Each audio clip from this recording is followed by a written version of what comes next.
Avec son sourire en coin emblématique et son charme naturel, Jean Dujardin est devenu un symbole de l'élégance française à l'écran.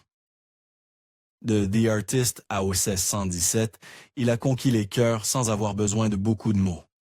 Mais derrière ce sourire soigné, se cachait un homme façonné par le silence, la solitude et la lutte. Aujourd'hui, à 53 ans, le masque tombe. Et ce qu'il révèle est à la fois bouleversant et profondément humain. La douleur derrière le sourire, une enfance de combat silencieux.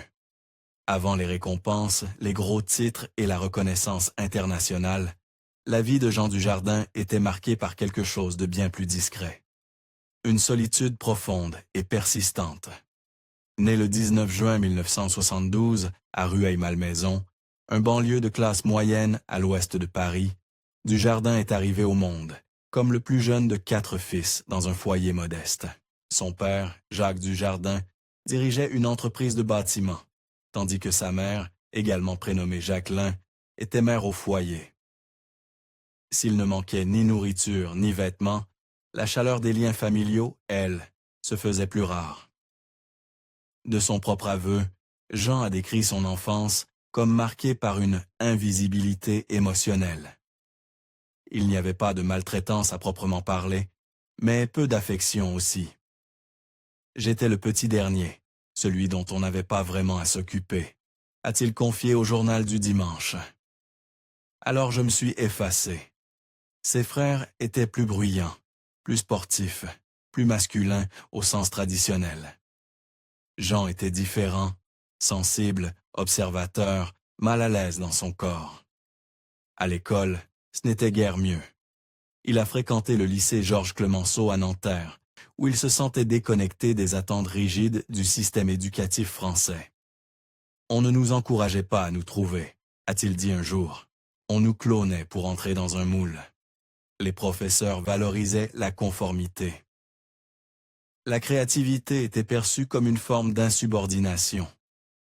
Pour un garçon à l'imagination débordante et à la voix discrète, ce système était étouffant.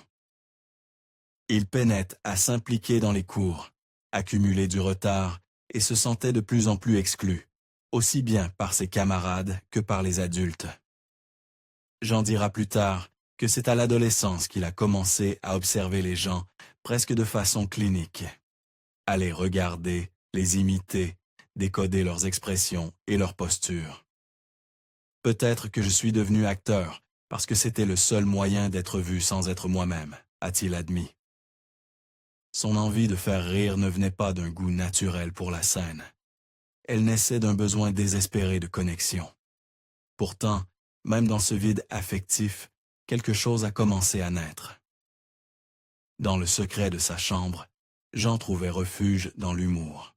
Il enregistrait des sketchs télévisés, les étudiait pendant des heures, puis tentait de les rejouer devant son miroir. Il se mettait à écrire ses propres sketchs, construisait des dialogues entre des personnages imaginaires, inventait des mondes dans lesquels il avait sa place. J'écrivais beaucoup, disait-il. Mon imagination est devenue ma seconde famille. Ce n'était pas de simples jeux d'enfants, c'était des bouées de sauvetage. À la fin de son adolescence, Dujardin avait développé un goût pour l'imitation et la satire. Après avoir effectué son service militaire, obligatoire à l'époque pour les jeunes hommes français, il travaillait brièvement dans l'entreprise de son père. Mais il était évident qu'il n'était pas à sa place sur les chantiers. Encouragé par des amis, il commença à jouer ses sketchs dans des cafés et petits clubs parisiens, souvent pour une poignée d'euros ou gratuitement. Ce qui avait commencé comme un mécanisme de survie émotionnelle devint peu à peu une vocation. Avec du recul, il reconnaît que la douleur de ses premières années est devenue une ressource inattendue. « Je suis attiré par les hommes du brisé », a-t-il déclaré à propos de ses rôles favoris. Pas parce que je veux les réparer, mais parce que je les comprends. Les personnages qui l'incarnent, détachés, silencieusement meurtris, parfois absurdes, sont en grande partie les reflets de l'enfant resté dans l'ombre, espérant qu'on le voie. Bien que Dujardin parle rarement de son enfance en détail, le fil émotionnel reste présent dans son œuvre. Qu'il joue le loufoque Brise de Nice ou le tourmenté Georges Valentin dans The Artist, il apporte une vulnérabilité qui semble vécue. C'est la douleur de quelqu'un qui a un jour écrit de l'humour seul dans une pièce noire. Non pour être applaudi, mais parce que c'était la seule façon de se sentir vivant, se réinventer à l'écran et dans la vie. Le parcours de Jean Dujardin, de sexe symbole national à légende du cinéma international, est une histoire de réinvention, de prise de risque et d'une remarquable polyvalence. Né dans un milieu modeste, il s'impose à la fin des années 1990 dans la culture populaire française grâce à la série télévisée Un gars, une fille.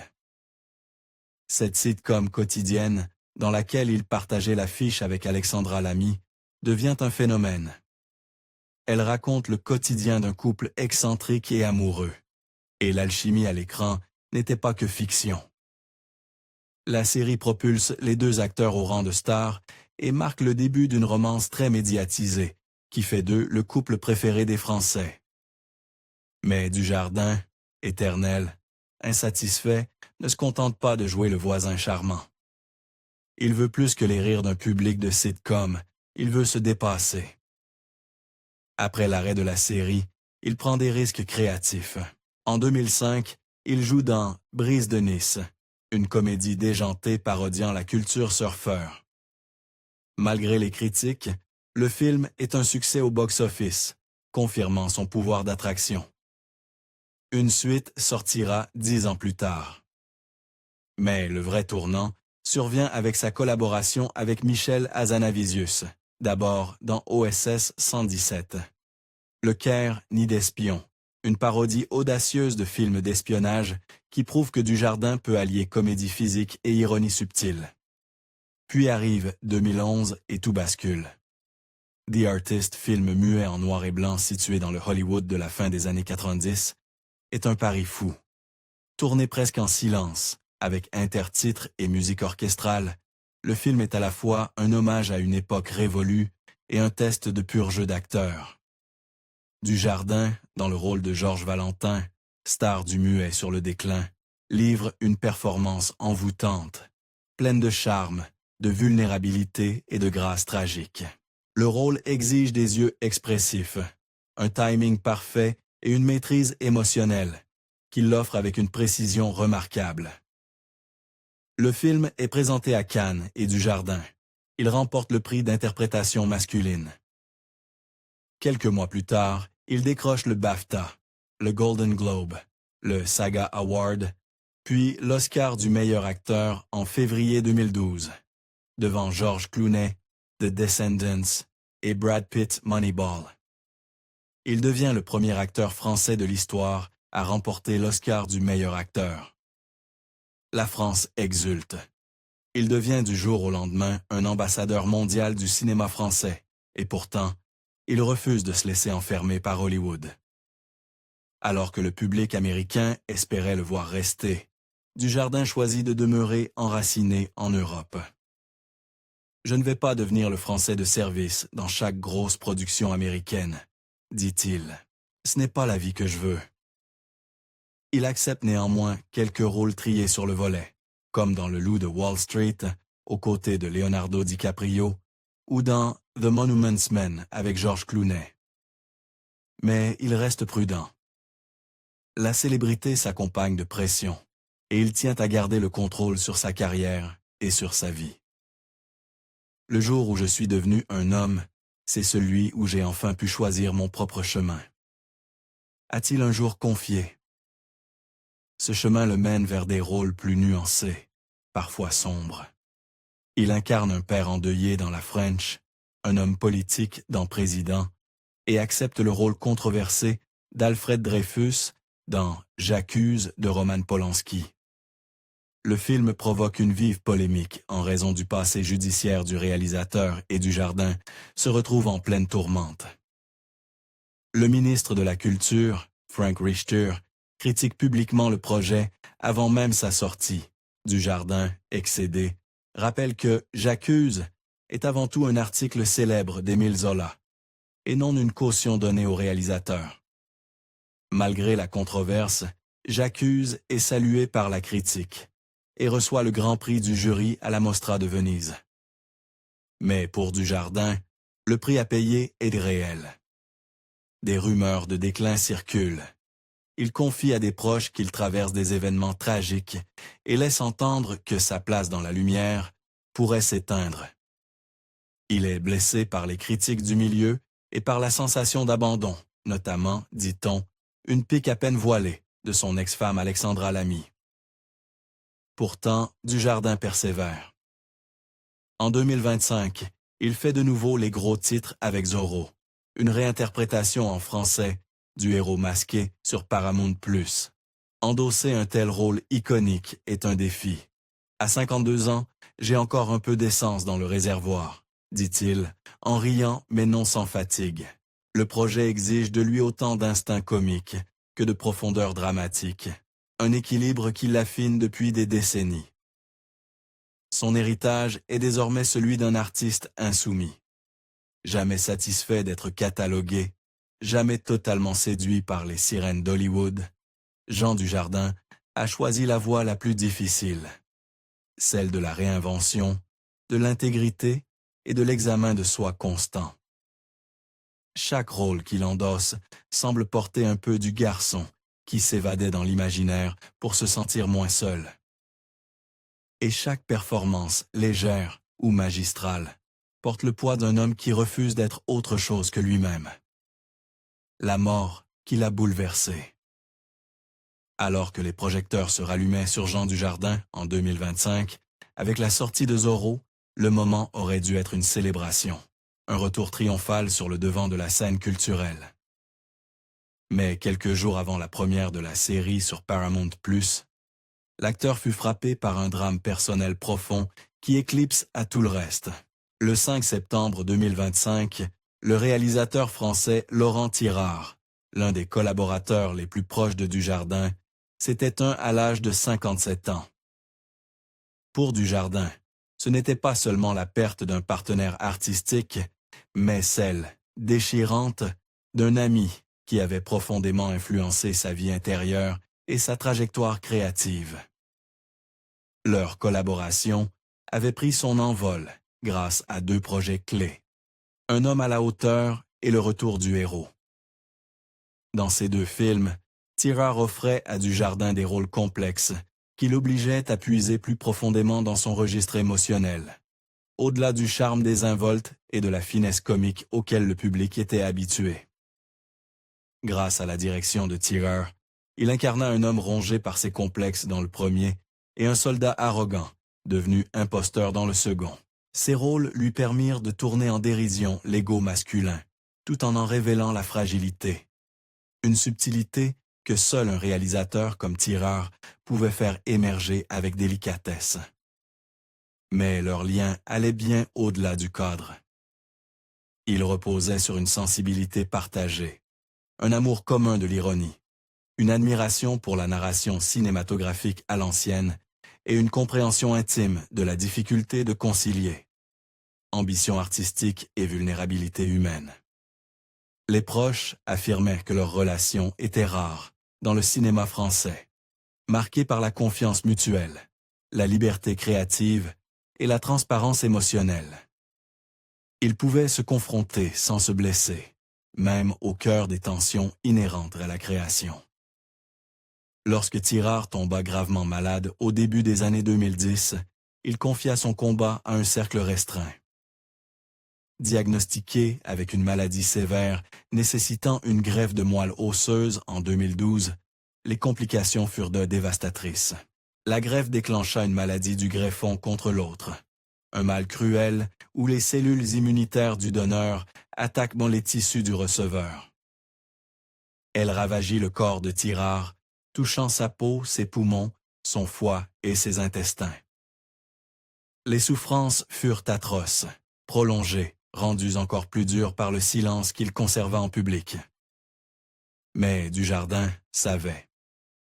Il avait vu son ami traverser années de traitement et rechute, restant en retrait, présent en silence. Lorsque la fin arriva, Dujardin réagit avec une sobriété douloureuse.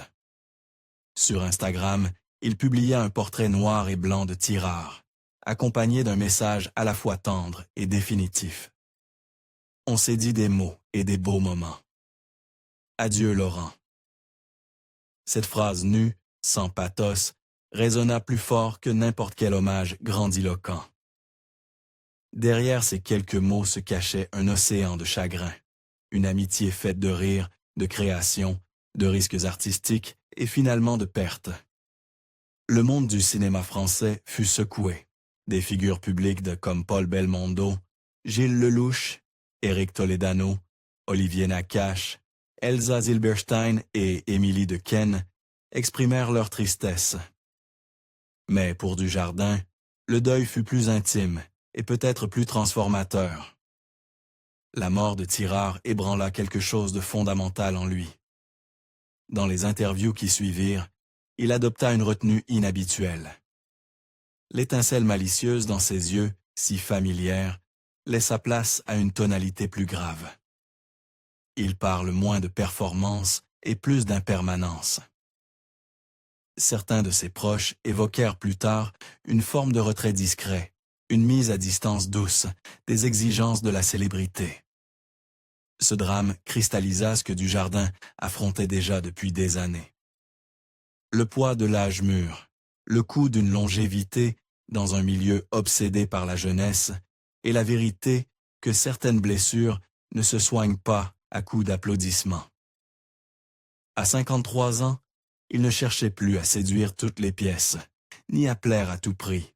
Zorro portait un masque héroïque, mais derrière lui se cachait un homme en deuil, en quête de sens dans un monde qui célèbre souvent le superficiel et ignore les souffrances cachées. La chute de son mariage avec Nathalie Péchala. De l'extérieur, Jean Dujardin et Nathalie Péchala forment un couple aussi improbable que magnétique. Lui, star internationale du cinéma, adulé pour son charme et son génie comique. Elle, patineuse, artistique, olympique, devenue dirigeante sportive, respectée pour ses exploits et son intelligence aiguisée. Lorsqu'ils se rencontrent dans 2014, c'est la rencontre de deux mondes différents mais complémentaires, le cinéma et le sport, la spontanéité et la rigueur. Et pendant un temps, cela fonctionne.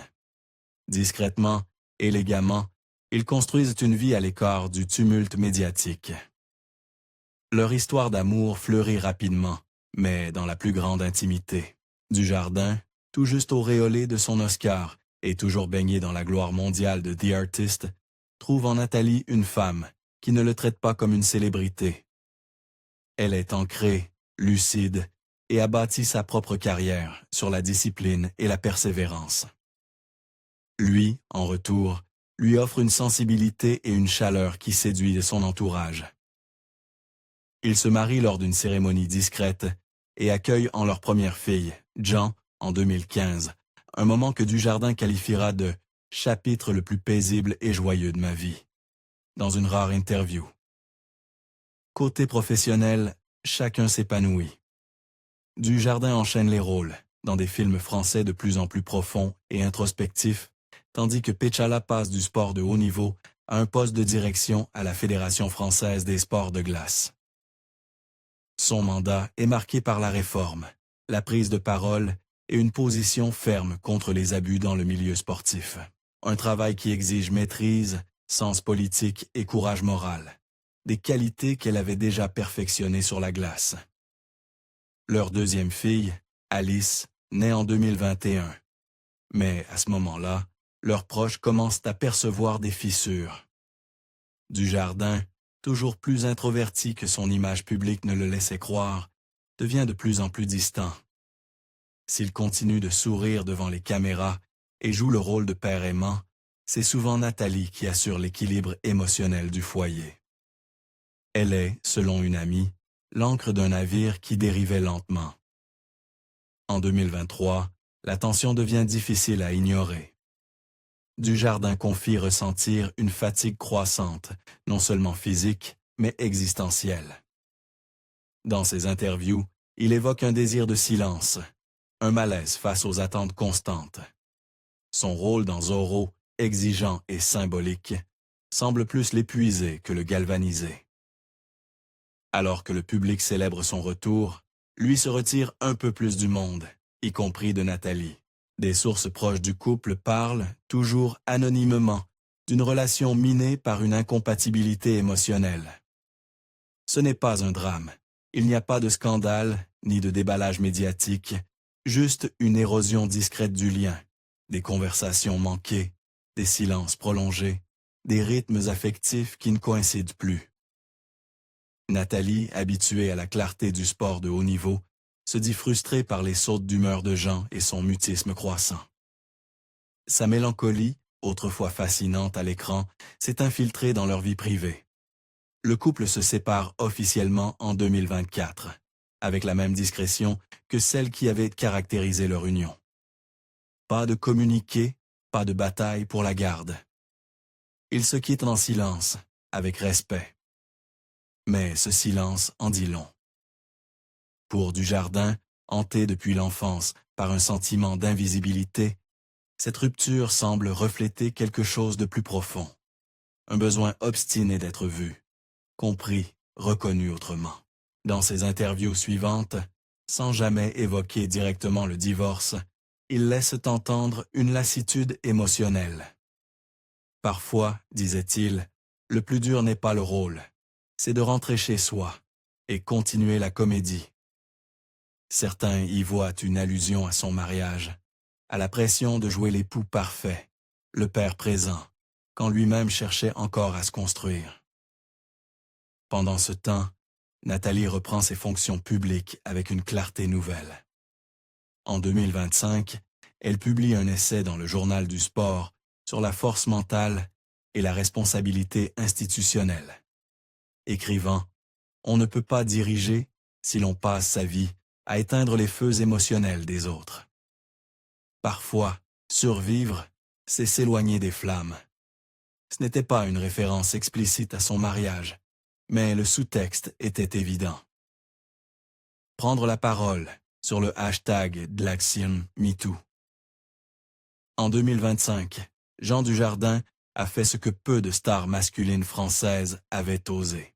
Il a témoigné devant une commission d'enquête parlementaire sur les violences sexuelles dans l'industrie du cinéma français. À Huit-Claude, aux côtés des acteurs Gilles Lelouch, Jean-Paul Rouve et Pio Marmailly, Dujardin a évoqué les vérités inconfortables mises en lumière par le mouvement de l'MeToo. Dans une transcription publiée plus tard par l'Assemblée nationale, Dujardin s'est montré lucide. « On ne voit pas tout, et peut-être qu'on ne veut pas voir », a-t-il admis. Il a salué le mouvement Béziers Me2 comme un changement nécessaire, même s'il bousculait le monde qu'il avait façonné. Les comportements sexistes et les remarques maladroites disparaissent peu à peu, a-t-il ajouté. On ne dit plus ce qu'on disait il y a 10 ou 15 ans, et dans 10 ans, on ne dira plus ce qu'on dit aujourd'hui. Un contraste saisissant avec les débuts du mouvement, où de nombreux artistes français, donc Catherine Deneuve, l'avaient rejeté comme un puritanisme venu d'Amérique. Dujardin, lui, s'est placé du côté de la responsabilité, discrètement, avec respect mais sans reculer. Il savait que le monde changeait et que les légendes du cinéma français, comme Gérard Depardieu, Roman Polanski ou Christophe Ruggia, étaient désormais entourés d'accusations trop graves pour être ignorées. Dujardin a choisi de parler, non pas pour défendre, mais pour reconnaître. C'était une autre forme de courage, pas celle qui rapporte des Oscars, mais celle qui répare des réputations et peut-être des systèmes brisés. Il a bâti sa vie sur le rire, mais n'a jamais oublié la douleur qui l'avait rendu drôle. Jean Dujardin, à 53 ans, n'est plus seulement le séduisant premier rôle. Il est un père en deuil, un mari perdu, et un artiste qui se demande encore s'il mérite le masque qu'il porte. Et c'est peut-être cela qui rend son histoire si profondément humaine. Pensez-vous qu'on puisse vraiment guérir de la solitude de l'enfance, même après avoir connu la gloire mondiale? Dites-le nous en commentaire, Et si vous avez apprécié ce portrait, n'oubliez pas de liker, partager et vous abonner pour découvrir d'autres histoires sur ces histoires puissantes, loin des projecteurs.